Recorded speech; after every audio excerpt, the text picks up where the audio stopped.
প্রিয় মানুষ বুকে জড়িয়ে ধরলে শান্তি লাগে, তাই না? কিন্তু আপনি কি জানেন, যেদিন আপনাকে কবরে নামানো হবে সেদিন মাটিও আপনাকে জড়িয়ে ধরবে, কিন্তু সেটা আদরের জড়িয়ে ধরা হবে না। মাটি আপনাকে এত জোরে চাপ দেবে যে আপনার এক পাঁজরের হাড় অন্য পাঁজরের ভেতরে ঢুকে যাবে। মটমট করে হাড় ভাঙবে, কিন্তু চিৎকার করার মতো গলা আপনার থাকবে না। ভাই আমার, আজ আপনি দামি ব্র্যান্ডের জুতো পরে মাটির ওপর দিয়ে গটগট করে হাঁটেন। আপনার হাঁটার স্টাইল দেখলে মনে হয় আপনি এই মাটির রাজা, অথচ এই মাটি প্রতিদিন আপনাকে নিচ থেকে অভিশাপ দিচ্ছে।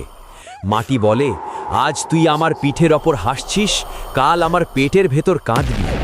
আজ তুই হারাম খেয়ে মোটা হচ্ছিস, কাল তোকে খেয়ে আমার পোকারা মোটা হবে।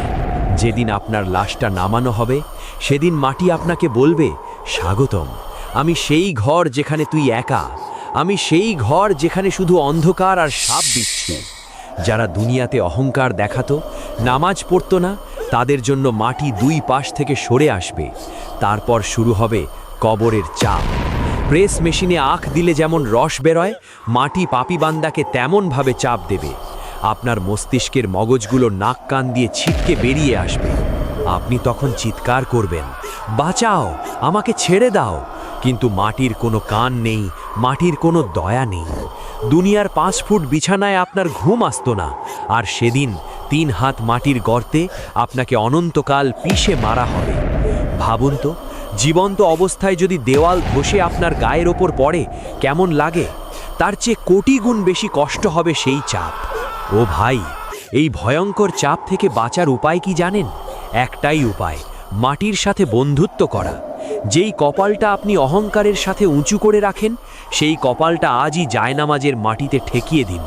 সিজদায় পড়ে বলুন, হে আল্লাহ, আমার শরীর এই মাটির চাপ সহ্য করতে পারবে না।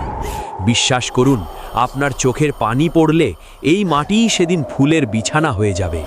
ভাই, আমরা তো মাটির পুতুল, অথচ আমাদের ভাব দেখলে মনে হয় আমরা লোহার তৈরি। কাল বা পরশু এই মাটির নিচেই আমাদের পার্মানেন্ট ঠিকানা হবে। আমি চাই না আমার কোনো ভাই বা বোন মাটির ওই নিঠুর আলিঙ্গনে কষ্ট পাক। আসুন আজ থেকে মাটির ওপর দিয়ে নম্রভাবে হাঁটি, অহংকার ছেড়ে মাটির মানুষকে বুকে টেনে নিই। যারা কবরের মাটিকে ফুলের বাগান বানাতে চান, তারা আমাদের এই কাফেলার সঙ্গী হন।